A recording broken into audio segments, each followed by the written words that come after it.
Not me waiting for the police to get here. This is insane. So if you're a woman that lives alone, don't be too nice to no man that lives in the same building as you. Don't exchange phone numbers, like, or just be careful of who you do that with, because people are crazy. A year ago, I was playing pool in our community center, and I was in there by myself doing me, and one of my neighbors, who I guess had noticed me at some point, but I didn't, you know how when people be noticing you, but you don't notice that they notice you? Anyway, I was in there playing pool, and he invited himself in there to play pool with me, and was like, I never even got his name. This is the crazy part. Never got his name, but he was nice and stuff, and so he asked for my number, and I gave it to him. I don't not give men my phone number anymore when they ask for it. I give it because I've had instances where men have thrown water at me, spit at me. I've had weird things happen. So anyway, gave my phone number, and like that was like a year ago, maybe a year and a half ago. And over the course of a year and a half, he would text me, come knock on my door, and I would just ignore it. But I was like kind when we did exchange. Long story short, he was like, it wouldn't stop. And so I just politely, this past December actually, after my mom died, I just was like, I'm not in this headspace to be trying to be anything with anybody. Like, I need my space. In so many words. It was nicer put than that. No, we never been intimate. No, never, just was in the pool hall that one day and exchanged. And over the course of that year and a half, like, there was a time where I was working at 7 a.m. and I would leave my house at 6, and it was dark and cold, winter, and he'd be outside, like, walking his dog in the dark at 6 a.m. in the cold every morning, the time that I leave my house to go to work. It was just creepy. So anyway, since then, someone's been, like, knocking on my door in the middle of the night, messing with my doorknob. I have a lock that I lock my house with in the inside, so I don't even really, at first I was scared of it, but then I'm like, can't anybody get in here? But he knows the kind of car that I drive. And yesterday, I woke up to my power being out, and I thought it was maybe an outage, so I didn't really think too much of it. But I called the power company because I'm like, it's been 24 hours since I have power, which is not normal. And so my power company was like, we don't show an outage in your area. And they were like, go reach out to maintenance and see what's up with your main circuit breaker. So I found the maintenance guy outside. He walked me to the circuit breaker. Girl, somebody turned the power off to my particular unit, like just mine. I don't know anybody else in this building. That's the only person that I've ever talked to, exchanged with. And it wasn't even consistent. It was just niceties. So I don't know, turning my power off is insane though. Like, the men that can't handle rejection, bro, y'all be scary. This part right here is very scary because when I tell you, men swear they have power over women, right? But they can't even act right when you give them a number or when you deny giving your number to them. Isn't that crazy? So it comes to show you that you really don't have as much power as you claim to have over women. You really do not, because if you have to act like that over a phone number, or if you have to act like that because she refuses to talk to you, there's a screw that is loose up there somewhere. You know what I mean? Because it's not, it goes from we don't want them to let me have your number to no, you cannot have my number, and now they're trying to attack you over your phone number, over not giving them your phone number, to, oh, we only want to hang out with our boys. Sir, make it make sense. When you go home at night, don't turn your lights on immediately after you get in your apartment, especially if people can see the windows of your apartment from the street, because if someone's following you home, they're gonna know what apartment you live in. When I got home tonight, I got out of my car and there was a man getting shit out of his car. I had never seen him before this morning when he was in my apartment complex area.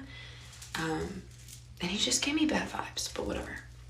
I got out of my car at night and he tries to make conversation with me about my headlight because it's out right now.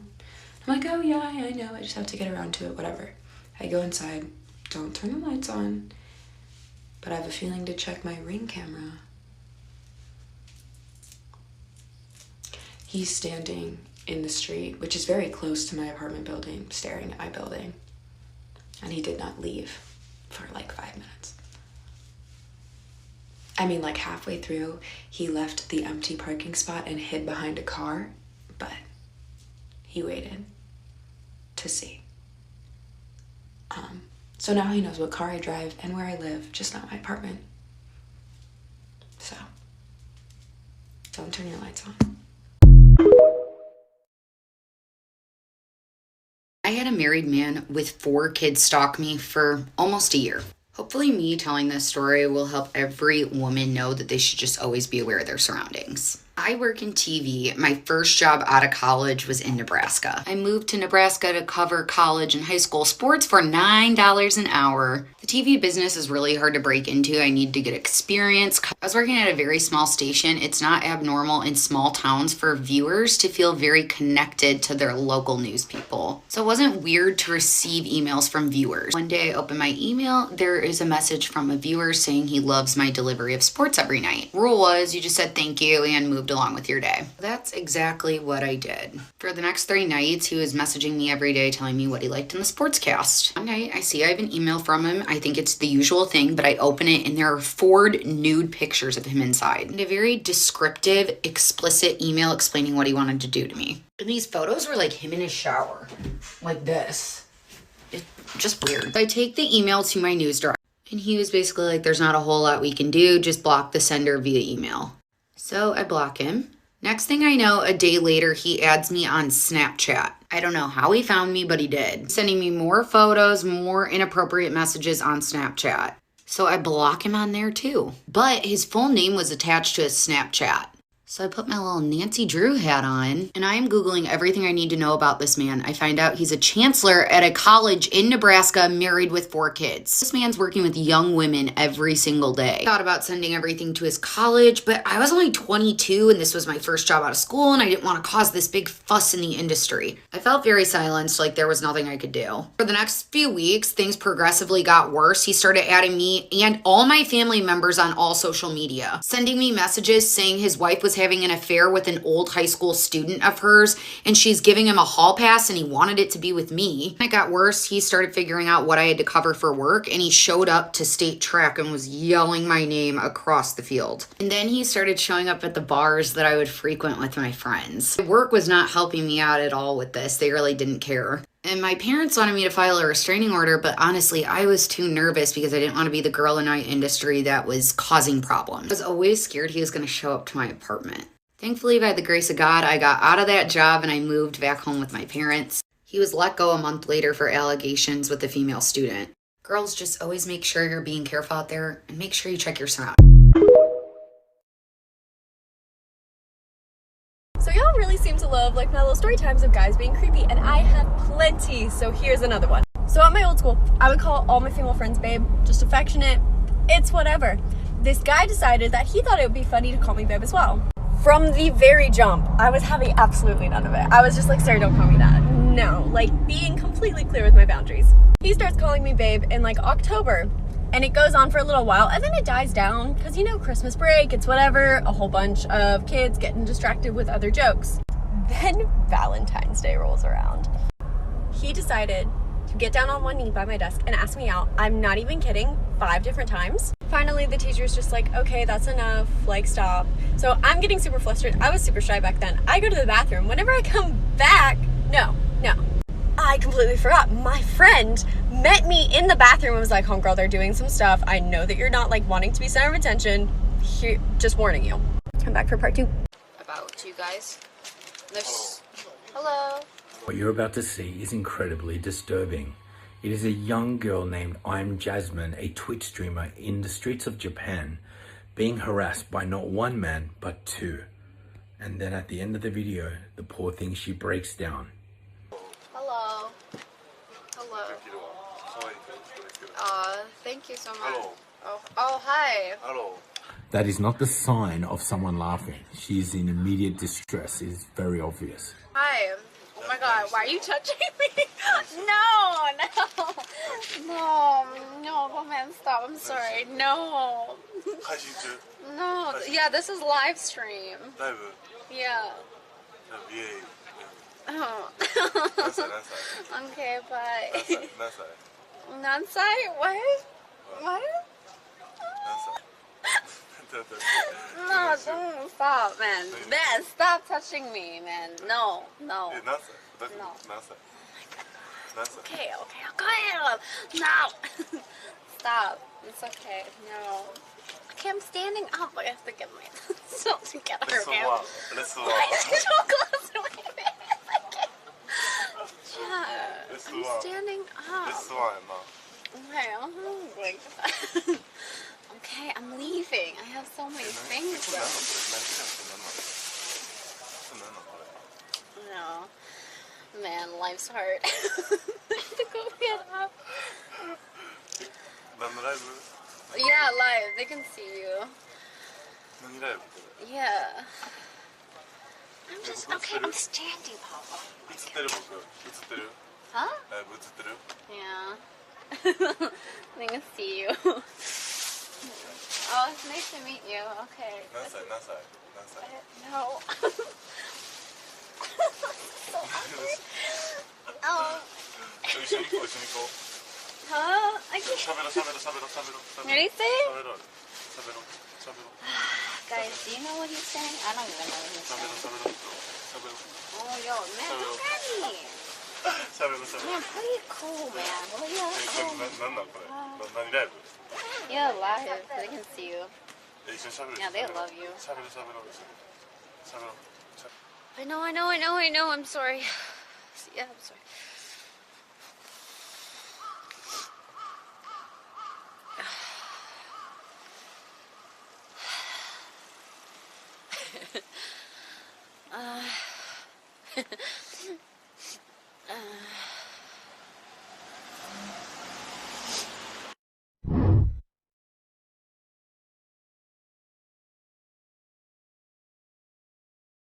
I don't know if you guys ever heard of this young lady who basically was taken out of this world by the guy who works in the apartment complex somewhere in Florida, Orlando, Florida to be exact.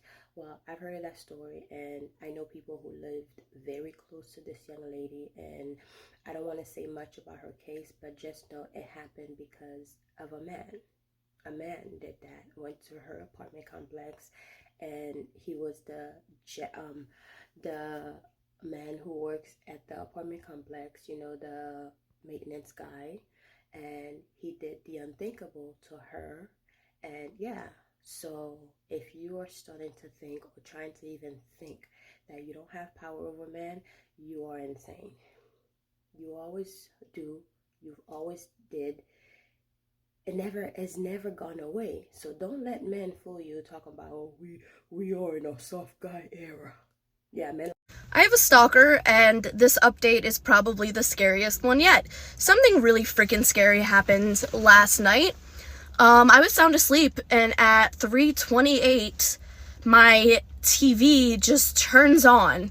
And it doesn't just turn on to, like, the title screen or anything. It goes to that random video, like, ferrets from the same people who made Charlie the Unicorn. And I thought it was, like, an alarm. So I was like, Alexa, turn the alarm off, and she didn't. And I was like, Alexa, turn the podcast off, and she didn't. And I realized that it was coming from downstairs.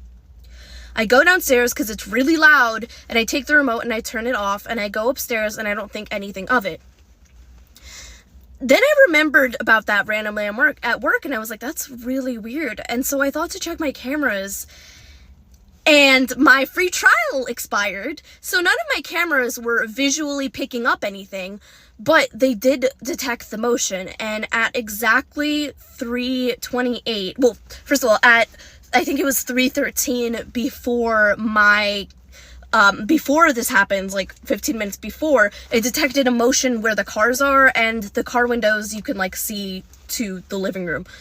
And then at 3:28, right as I got up and turned the TV off, there was more motion in the cars. So I'm thinking maybe it was my stalker just trying to see if I was home or if I was awake or something. I don't know for sure, but do any of you guys know if you can turn on an LG TV without a remote? Like, if you could do it on your iPhone, or if you could buy, like, the same remote and be able to turn it on like that? Because I'm not sure what it was, but yeah. And I'm gonna provide receipts. Okay, So as you can see over here, where I circled, at 3:13 a.m. there was movement in my cars. Sorry, I blacked out my address over there, and then 3:28 inside front where I turned off the TV, there was more movement, and then once again at 3:28.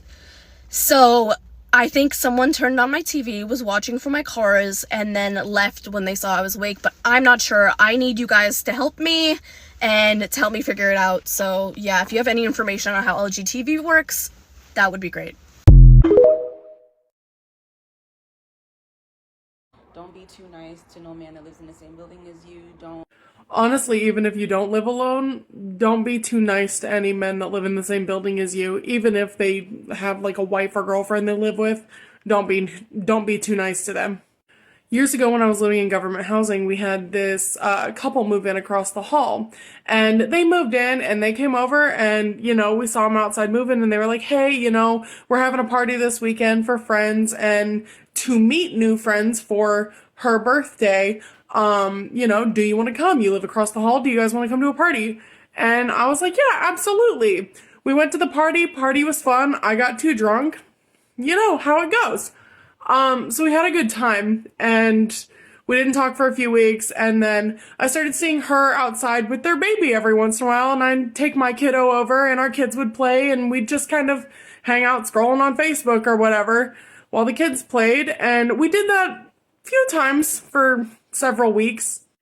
Then it turned into they had an emergency and he wasn't home and she had to go to work or somewhere immediately and they needed childcare until he could get back. And I was like, yeah, absolutely. You're across the hall neighbor. You know, you've hung out with me. You know, I'm a safe person. Absolutely. I'll watch your baby for an hour or two. And that's what it was. I watched their baby for an hour or two. He came and picked up their baby. Perfect. Like, they even left me with a key to their apartment in case their baby needed anything else while I was watching him. Like, they were great. Then shit started getting a little weird with the guy. I am a toker. I have always been for medical reasons. He just liked to get stoned. So he would come over sometimes with a blunt and be like, hey, you want to smoke? And I'd be like, yeah, sure, whatever, cool with me. And we'd smoke, and he gave off a little bit weird vibes, but I wasn't sure if it was because he was weird or because I was weird. You know, just a little bit weird, so I wrote it off. I shouldn't have wrote it off. So this happened for a while, to the point where, like, the guy became one of my friends. Like, acquaintances, not quite close friend, but, like, you know, we were first name basis. He texted like, hey, you want to smoke type shit when he wanted to come over. I'd go over to his place, you know, that kind of stuff. Well, after, you know, like a month or so of this, one of the times I went over to his place to smoke, I walk in and he's got a BB gun. And I'm like, cool, that's rad, buddy. And he's just talking about this gun over and over and over, like it's the only thing this man will fucking talk about. And I am creeped the fuck out. So I'm like, oh yeah, okay. And he's just shooting shots down the fucking hall at some fucking makeshift target he's made. Keep in mind, we are in government housing. So every single type of gun, illegal there, not allowed.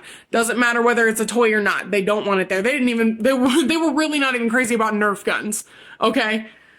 So this guy doing this, I'm like, I see the red flag. I see their eviction notice coming. I start distancing myself immediately.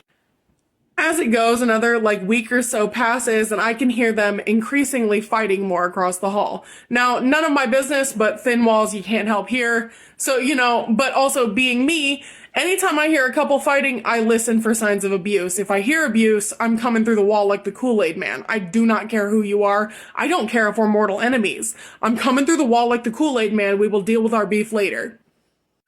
So I started, hearing their fights more. Well, their fights were about the BB gun, naturally.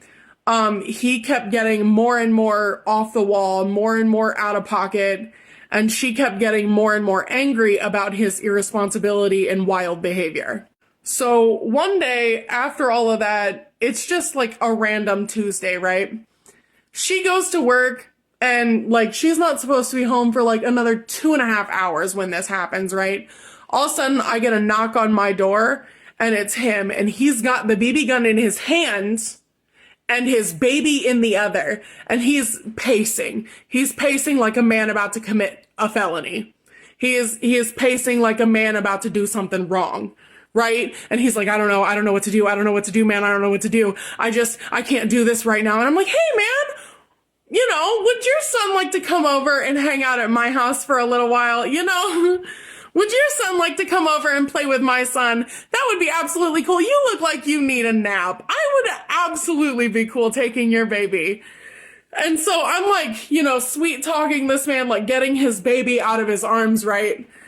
And then all of a sudden he spins, right? Spins 180s, walks across the hall back into his apartment, slams the door, and I hear the lock. And I'm like, fuck.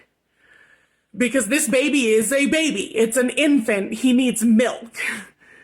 My son is a toddler and had been on solid food for at least 3 years. Like, I had no baby food. I had no formula. I didn't even have any bottles. Okay? And so I go over and I'm like, terrified with his baby in my arm. Because, like, if he's not going to shoot somebody, he's not going to shoot his baby, right? Right? And so I go over there with his baby in my arms and I like knock on the door and I'm like, hey, you kind of ran off a little bit there. I have a couple things I need to get for your son. You know, do you mind if I come in and get him? And he just opens the door, swings it wide, and disappears back down the hall. And I'm like, red flags, red flags, red flags, red flags, fucking red banners, red sirens going off, right? And so I'm rustling around in their kitchen. I'm just going through every fucking cabinet. I grab 3 bottles, a can of fucking formula, some of the baby cereal. Like, I grab anything a baby might need for being several hours with me, right? I go in, I get a pack of wipes, a fuck ton of diapers. I pack their diaper bag, everything. I even take his car seat. Like, I buckle him into the car seat and I put everything and I take him back over to my place, right? After 2 hours, there is a frantic pounding on my front door. And I'm like, this has to be his mother. It has to be, because there's no other sound on the wall. Like, I recognize it immediately. Bang, bang, you know, my baby's behind this door. I need to get him back, right? And so I open it. It's his mother. It is his mother. And she's, you know, what happened? What's going on? So I tell her everything that happened. And she's like, he's not home. I got home and a note was on the counter saying my son was here and the door was unlocked. And I was like, I'm so sorry. I'm so sorry that happened to you.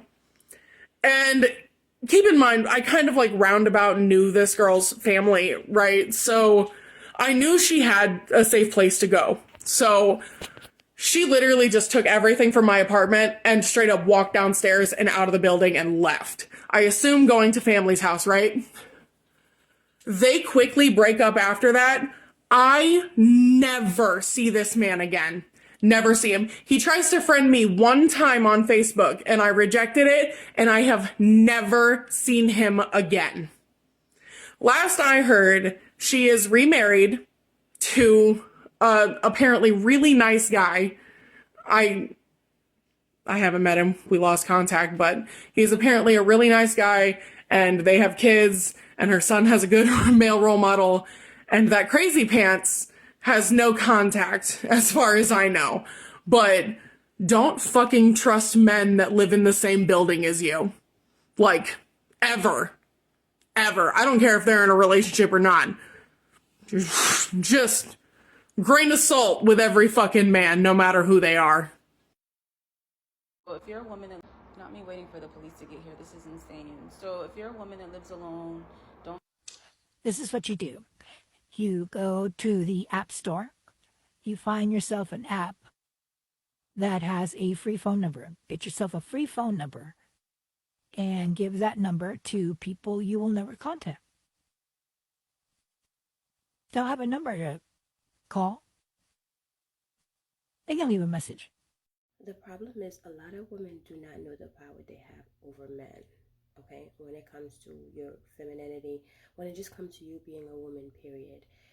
Men used to go to war over women.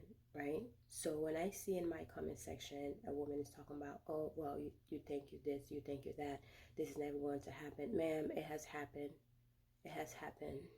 The things that I demand from men has been given to me because of how I am, because of knowing my power, learning my power as a woman, and knowing that men will go crazy over a woman, especially when you're not as easy, you're not as accessible as they think you should be, right? They will go crazy when they realize you're not as easy and accessible as they expected you to be. Once you start learning your power, everything changes.